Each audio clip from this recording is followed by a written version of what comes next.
Idriss Ier, concomitamment reconnu sous le nom de Moulay Idriss, occupe une place primordiale dans l'histoire du Maroc.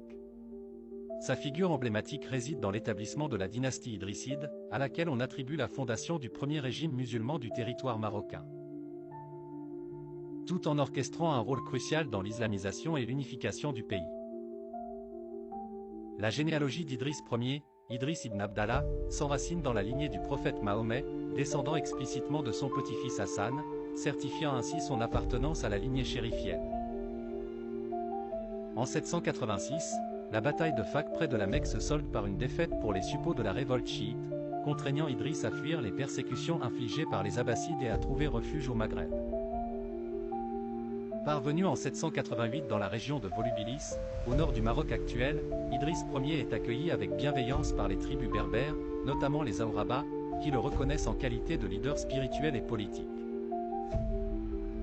La descendance du prophète, alliant à cela sa sagesse, lui permet de rallier ces tribus, facilitant ainsi l'islamisation croissante de la contrée.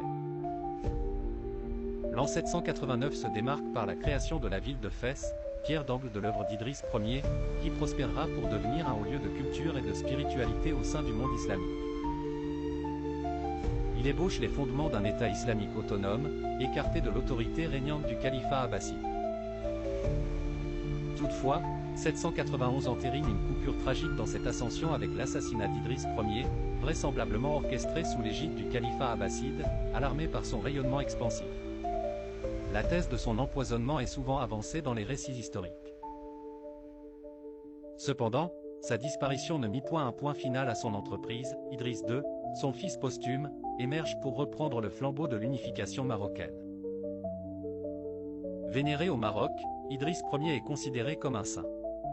Son mausolée, érigé à Moulay Idriss Zeroun près de Volubilis, reste un lieu de pèlerinage.